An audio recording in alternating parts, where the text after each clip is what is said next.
Saludos. En la lección de hoy vamos a estar hablando de las distribuciones normales. Son distribuciones que tienen una forma característica que muchas veces se le llama la forma de campana. Si usted lleva, no sé, al menos un año en biología, usted tiene que haber visto en alguno de sus libros de texto de biología estas distribuciones normales, estas campanitas simétricas. ¿Por qué? Porque hay muchas variables biológicas que siguen esta distribución. Muchas, no todas, pero muchas.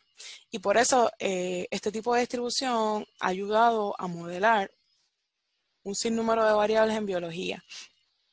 Por eso es tan importante esta variable, por lo menos para nosotros eh, en biología.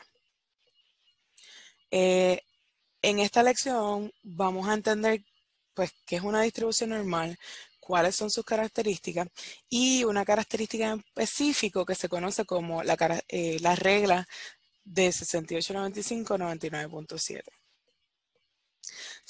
Una distribución normal va a tener esta forma o una forma bien parecida a esta. Usted va a ver que van a ser completamente simétricas. Eso quiere decir, ¿verdad? Y volviendo a lo que habíamos hablado al principio de la clase, cuando discutimos los histogramas, pues si eran simétricos, quería decir que si usted tira una línea por el mismo medio, lo que tiene a ambos lados es como imágenes de espejo. Pues eso es lo que tenemos aquí. Ahora, también las distribuciones normales son descritas por su media y por su desviación estándar. Siempre que le presenten una distribución normal, le van a decir, es una distribución normal con media de tanto y desviación estándar de tanto. Se le conocen como distribuciones normales o gaussianas, ese es otro nombre para ella, y es una familia de curvas, ¿verdad? Y cuando digo que es una familia de curvas es porque dependiendo de su media y desviación estándar es la forma exacta que van a tener, pero sí siempre van a ser simétricas o con una formita así de campana, que es el otro nombre o la otra forma que se usa para describirla. Eh, como, como les dije, se utilizan para modelar muchas variables biológicas porque terminan teniendo esta formita de campana. Y pueden describir una distribución o de la población o de una probabilidad. Entonces le dije, se definen por su media y por su desviación estándar.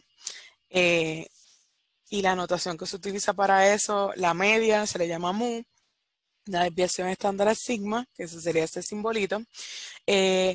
Y la notación que se utiliza, si le están diciendo que lo que usted tiene ahí es una distribución normal, le ponen la n de normal, abre paréntesis, y lo que le van a poner dentro del paréntesis siempre va a ser la media, coma, desviación estándar. Aquí, pues en notación, n, abro paréntesis, mu, coma, sigma, y cierro paréntesis. Entonces, lo que le decía ahorita de que son una familia de curvas, pues aquí usted tiene dos curvas, las dos son normales, las dos tienen, ¿verdad?, su media y su desviación estándar, pero la media y la desviación estándar puede ser un poco diferente. Aquí lo que hace diferente estas dos curvas, si usted ve la que está a mano izquierda, tiene una desviación estándar un poco más grande que la desviación estándar que tiene la curva que está a su mano derecha.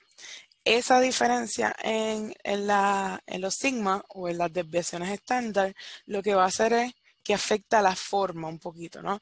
Usted tiene la de la mano izquierda, que es como más amplia o más ancha esa campana, y parece como si la hubieran aplastado desde arriba, ¿no? Desde el pico, lo hubieran aplanado, y eso hace que se haga más ancha, versus la curva o la campanita que tiene a mano derecha, donde al ser la desviación estándar más pequeña, la curva como tal es más angosta y es como si lo hubieran jalado, ¿verdad?, desde arriba. Es más largo o más alto ese pico de la desviación estándar, perdón, sí, de la distribución normal, pero es más angosta. ¿Por qué esa diferencia? Pues mire, recuerde, y esto es una de esas reglas que aprendimos cuando estábamos hablando de las probabilidades. Habíamos dicho que en los modelos de probabilidades continuas, usted iba a tener que el espacio muestral sumaba 1, todas las probabilidades del espacio muestral suman 1, eso es igual a todas los modelos de probabilidad, pero en los continuos esas probabilidades estaban debajo del área de la curva. So, el área de la curva o el área debajo de la curva va a sumar 1. So, aquí el espacio en blanco que usted tiene debajo de la curva tiene que sumar 1, igual en la curva de la izquierda, de la derecha, perdón, el área abajo de la curva tiene que sumar 1 igual. So, si yo hago la curva más ancha, pues tengo que bajar ese pico un poco, porque si no, si lo dejo en la misma altura que tendría el de la derecha, pues ya no me va a subir 1, me va a sumar más de 1. So, otra vez es para regular que el área bajo la curva siempre sume 1, porque pues eso es una de las reglas de la probabilidad. Todas las probabilidades de los posibles resultados tienen que sumar 1. Entonces aquí para que vean cómo si usted juega con el tamaño de la desviación estándar, va a afectar la forma que usted vea en la curva de la distribución normal. So, aquí tiene un ejemplo, en esta gráfica que le pongo a continuación, usted tiene 3 distribuciones normales, una dada por la curva azul, una por la curva verde y una por la curva roja. Si ven, todas tienen la misma media. El medio de todas esas curvas es 15, que es el valor de la media. Ahora, la desviación estándar es diferente. La desviación estándar de la curva azul es 2, por eso es la más angostita. La desviación estándar de la línea verde es 4, que sería la segunda más angosta, y la más ancha va a ser la que tiene la línea roja, que tiene una desviación estándar o un sigma de 6. ¿Okay? So, entre más grande esa desviación estándar, recuerde que la desviación estándar le dice cuánto se alejan, ¿verdad? Cuánto nos alejamos de la media. So, si es 6, pues nos vamos a alejar más, por eso se hace más ancha. Pero a medida que me estoy haciendo más ancha, el pico máximo de esa curva va a ser más bajito. ¿Okay? Otra vez, porque esa área debajo de la curva tiene que sumar 1. Ahora, ¿qué pasa si la desviación estándar se queda igual, pero cambiamos el valor de la media?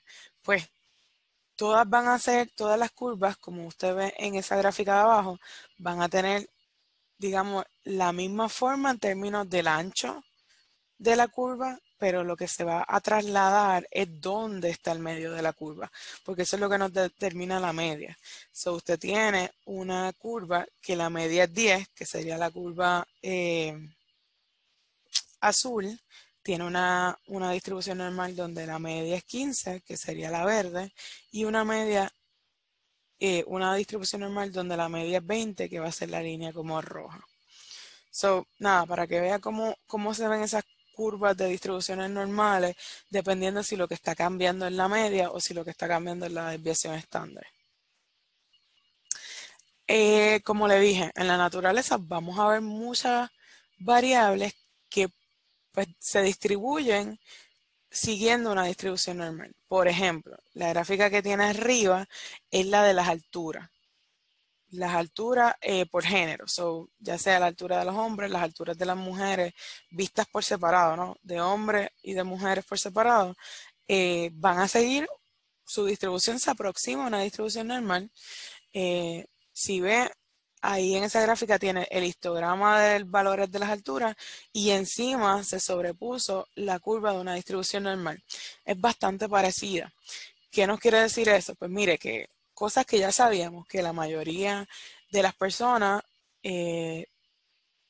tienen una altura muy parecida al promedio o a la media de la altura de la población, y es muy poco lo que vamos a encontrar de personas que tengan valores de altura muy, muy bajitos, personas que sean muy bajitas o personas que sean muy, muy, muy altas, ¿verdad? Porque si ven, en los extremos, en las colitas, en la parte final de esas colitas de la curva, hay muy pocos ejemplos, hay muy pocas personas. ¿Okay? So, no solamente las alturas de las personas por género, sino también el largo de muchos animales, el largo de sus extremidades, siguen este tipo de distribución. Ahora, que sea que la mayoría de las variables biológicas siga este patrón o estas distribuciones normales, no quiere decir que todas las variables biológicas sigan distribuciones normales. Y esto es importante decirlo porque, pues digamos que por lo general se tiende a asumir que todo sigue una distribución normal. Y eso no es cierto. No todo va a seguir una distribución normal. Y yo no quiero que usted caiga, ¿verdad?, en peque de eso, de decir, pues todo va a tener una distribución normal. No. Hay muchas cosas que no se distribuyen normalmente y usted necesita muchas veces tomar otras rutas de cómo analizarlo. Aquí, en la gráfica que le pongo abajo, es un ejemplo de una variable normal, perdón, una variable biológica que no sigue una distribución normal. Aquí lo que tiene en la gráfica de abajo es el tiempo que sobrevivieron unos conejillos de India, unos guinea pigs, después que fueron inoculados con un patógeno. Si ve, ¿verdad? Igual que en la gráfica de arriba, tengo el histograma y sobrepuesta cuál sería la distribución o la curva de distribución. Usted ve que la mayoría de los guinea pigs sobrevivieron después que fueron inoculados entre 100 y 200 días, y ahí está la mayoría, pero usted todavía tiene unos cuantos que sobrevivieron 300, 400, hasta 600 días. No era la mayoría de ellos, pero sí tenía eso. Y aquí pues usted ve que es una distribución con un sesgo a la derecha. Para nada simétrica, para nada normal. ¿Ok? So, nada, uno siempre tiene que primero ver qué tipo de distribución tiene la variable que estamos examinando antes de asumir nada. Uno nunca asume, uno se está seguro, ¿no? Examina y después está seguro de qué tipo de distribución tienen sus valores. Entonces, ya sabe de las características de una distribución normal, pues tienen como forma de campana, son simétricas y además tienen esta característica bien particular que se conoce como la regla de 68, 95 y 99.7. Ya va a saber por qué. Ya habíamos dicho que todas las curvas normales van a ser descritas por esta notación de que n, de que son normales, abre paréntesis, mu, sigma, la media y su desviación estándar. Todas las distribuciones normales van a ser descritas por eso. Le tienen que dar su media y su desviación estándar. Ahora, también todas las distribuciones normales van a tener que el 68% de todas las observaciones que están ahí caen dentro de una desviación estándar de la media. Eso quiere decir que la mayoría de los valores está entre -1 y 1. Y ahí lo que quiere decir -1 es una desviación estándar bajo la media, una desviación estándar sobre la media. ¿Ok? Ahí está en esa zona, en esta gráfica, en esa zona blanca que está en el centro de esa distribución normal, están el 68% de los datos. El 95% de los datos cae dentro de dos desviaciones estándar. De el -2 en esta gráfica hasta el 2, ahí está el 95% de los datos. Y el 99.7% de los datos cae dentro de tres desviaciones estándar. Así son todas las distribuciones normales. No importa cuánto sea el valor de sigma, cuánto sea el valor de mu, cuál sea la media y la desviación estándar, en otras palabras, siempre van a respetar estas reglas. Cuando le ponen que es una regla, es que eso siempre va a ser así. ¿Okay? Siempre va a ser así si le están diciendo que es una distribución normal o que se aproxima a una distribución normal. Usted puede contar con esto, de que el 68% de los datos cae dentro de una distribución normal, de una desviación estándar, el 95% cae dentro de dos desviaciones estándar y el 99.7%, que esto puede decir que ya casi todos los datos caen dentro de tres desviaciones estándar. ¿Okay? Y vamos a ver ejemplos de cómo usted aplica esta información que le da la regla de 68, 95 y 99.7. Esas son las probabilidades o los porcientos que ya conocemos. Si usted quiere, le piden otro por ciento que no es 68, 95, 99.7 y no lo puede calcular, ¿verdad?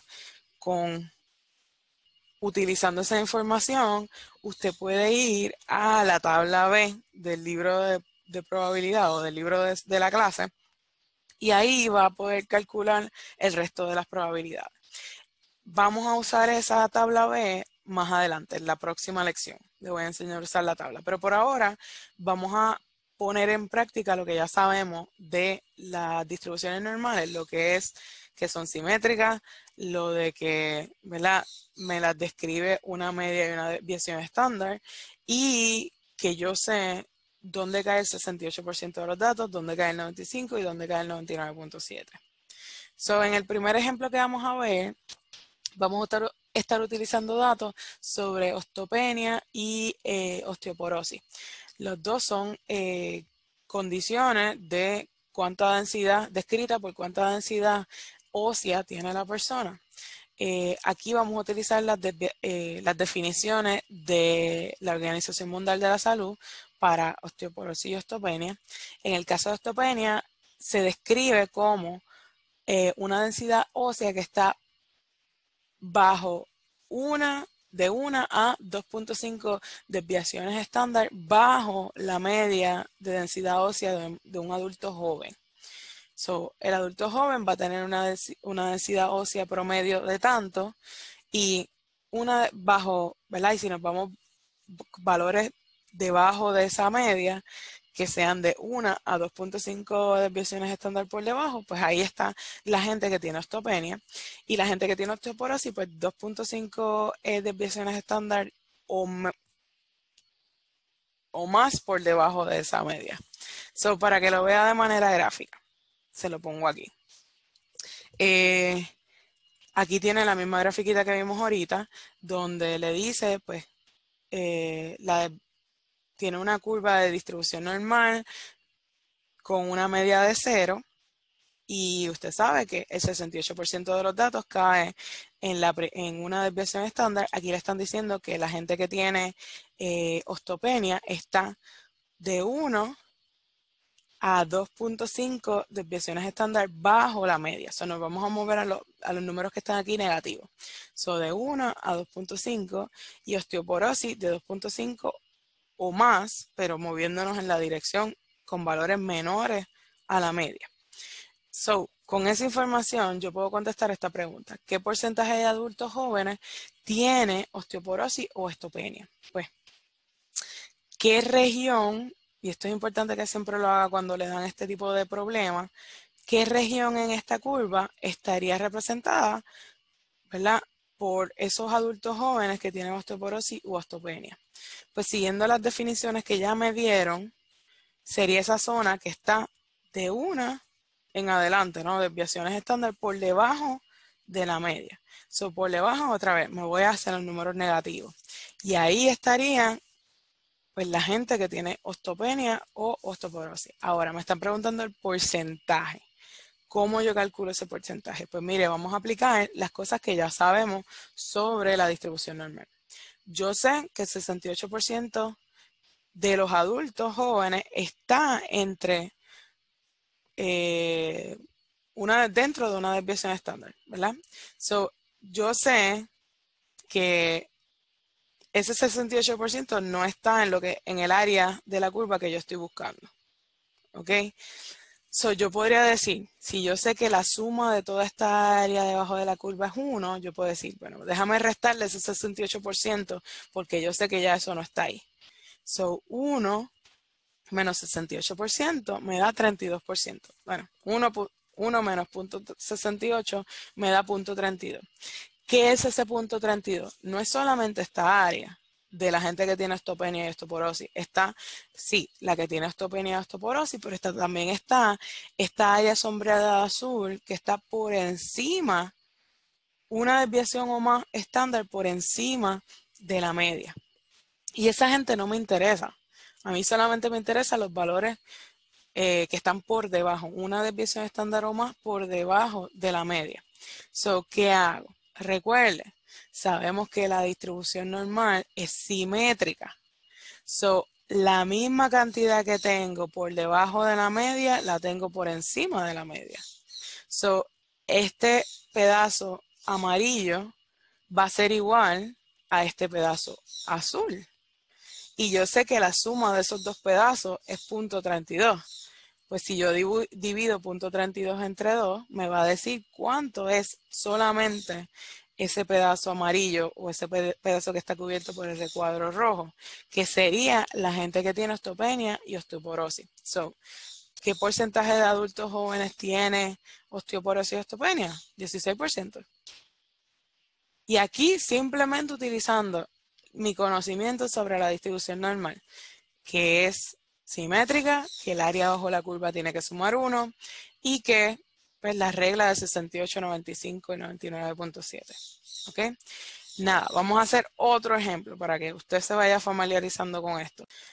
En este ejemplo seguimos con osteoporosis, osteopenia, pero ahora el enfoque es más en las mujeres de 70 a 79 años, que obviamente no van a seguir la misma distribución normal que tienen los adultos jóvenes. Pero pues para que vea la comparación, le puse esta gráfica que aparece aquí a continuación, donde la línea azul está representando lo mismo que vimos en la gráfica anterior, ¿no? La distribución de densidad ósea de los adultos jóvenes, con una distribución normal, ¿verdad? La N, que tiene una media de 0, so, el mismo medio de la curva cae en 0, y una desviación estándar de 1. Si mira la curva ahora que se ve con la línea anaranjada, pues la desviación estándar sigue siendo la misma, sigue siendo 1. So, por eso el ancho de la curva es igual al de la curva azul o a la curva de los adultos jóvenes, pero hubo un desplazamiento de la media. Del mismo medio de la distribución nos movimos a negativo 2. So, ¿eso qué quiere decir? Que ya el promedio de las mujeres que tienen entre 70 y 79 años ya cae dentro de lo que consideramos osteopenia, ¿verdad? Dado las definiciones que nos dieron, ¿verdad?, la Organización Mundial de la Salud. So, si nos preguntan, ¿cuál es la probabilidad de que una mujer de 70 años, elegida al azar, tenga osteoporosis o osteopenia? So, que tenga un valor que esté por debajo de una desviación estándar de la media, pero no de la media de las mujeres de 70 a 79 años, porque esa no es la definición de osteoporosis y osteopenia, sino que esté por debajo de una desviación estándar o más de la media de los adultos jóvenes, so de 0. ¿Okay? So, para contestar eso, siempre que le pregunten este tipo de cosas y le estén diciendo que usted se base a partir de una distribución normal, pues el primer paso debe ser dibujar, ¿verdad?, su grafiquita, su curva de distribución normal y colocarla, ¿verdad? En este caso, la curva de distribución normal de las mujeres de 70 a 79 años y buscar el área que le están pidiendo, ¿verdad? Aquí, recuerde las definiciones de osteopenia y osteoporosis, le están pidiendo el área, si nos están pidiendo a las mujeres que tienen 70 años y cuál es la probabilidad de que tengan osteoporosis y osteopenia, yo sé que osteopenia es de 1 a 2.5 desviaciones estándar por debajo de la media de los adultos jóvenes.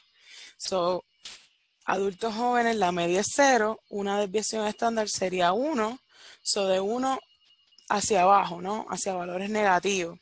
Todo lo que esté allá adentro es lo que me va a representar las personas que tienen osteoporosis y osteopenia, ¿verdad? Dado que ya mi curva de los adultos, de las mujeres de 70 a 79 años, su media es negativo 2, usted va a ver que va a caer mucho más de lo que caía, ¿verdad? Dentro de ese recuadro cuando hablábamos de adultos jóvenes. So, mire, ¿qué tengo allá adentro? O en este caso, ¿qué es lo único que tengo fuera del recuadro de personas con osteoporosis y osteopenia? Pues solamente el pedacito de una desviación estándar sobre una desviación estándar o más sobre la media de las mujeres con 70 a 79 años. Solamente tengo esta patita de la curva por fuera. Todo lo demás cae adentro. Ya habíamos visto en el ejemplo anterior que ese pedacito de la curva que está por encima de una desviación estándar era punto 16, ¿verdad? Pues si eso es lo único que queda fuera de la curva o del recuadro de lo que me están pidiendo, quiere decir que 1, recuerda que el área bajo la curva completa tiene que sumar 1, 1 menos punto 16 me va a decir cuánto es la probabilidad de que una mujer de 70 años o más, ¿verdad?, elegida al azar tenga osteoporosis o osteopenia. So, 1 menos punto 16, ¿verdad?, que es esa patita de allá, me va a dar punto 84. ¿Cómo sabemos el punto 16? Porque en el ejercicio anterior vimos que esa patita y la otra patita juntas dan punto 32 y si lo divido entre 2, pues ese lado es punto 16. Y ya con eso sé que esa es la probabilidad o un 84% de probabilidad de que saque una persona, una mujer de 70 años al azar y tenga osteopenia o osteoporosis. Y pues ya usted sabía, o creo que sabía un poco, que la osteoporosis aumenta o la probabilidad de tener osteoporosis aumenta a medida que aumenta la edad y particularmente en las mujeres. Entonces, lo último que va a hacer, y esto usted lo va a hacer por su cuenta y cuando nos reunamos ya sea el miércoles o el jueves, dependiendo de su sección, pues lo vamos a discutir. So, en este ejercicio le están diciendo que la frecuencia respiratoria en respiraciones por minuto de los recién nacidos va a variar siguiendo una distribución normal o aproximadamente normal, con una media de 50 respiraciones por minuto y una desviación estándar, perdón, de 5. La frecuencia respiratoria,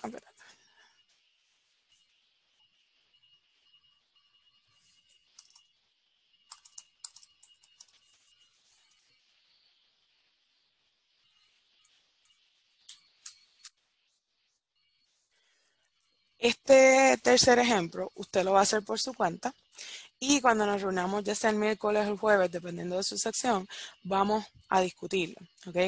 En este ejercicio le están diciendo, y esta es la información base, que la frecuencia respiratoria en respiraciones por minuto de los bebés recién nacidos varía según una distribución que es aproximadamente normal. Eso nos permite utilizar lo que sabemos de las distribuciones normales. Esa distribución normal en particular tiene una medida de 50 y una desviación estándar de 5. Eso ya se la describieron. Le pregunta, la frecuencia respiratoria del 95% de los recién nacidos va a estar entre tanto y tanto respiraciones por minuto. Ahí usted tiene que calcular entre tanto y tanto, ¿verdad? Entre cuánto y cuántas respiraciones por minuto está la frecuencia respiratoria del 95% de esos bebés. La 2, ¿cuál es la probabilidad de que un recién nacido escogido al azar tenga una frecuencia respiratoria mayor o igual a 55 respiraciones por minuto? Y la última sería, ¿cuál es la probabilidad que un recién nacido escogido al azar tenga una frecuencia respiratoria entre 40 y 55 respiraciones por minuto? Usted, a partir de lo que ya aprendimos en la clase, va a tratar de contestar estas preguntas. Recuerde, siempre haga el dibujito de la distribución, ponga cuál es la media, cuál es la desviación estándar, dónde caería la primera desviación estándar, dónde caería la segunda, dónde caería la tercera, y a partir de eso usted puede contestar estas preguntas. ¿Ok? Como quiera, las vamos a repasar y las vamos a explicar a cabalidad la próxima clase. Nada, con eso acaba la primera parte de la lección y nos movemos a la próxima.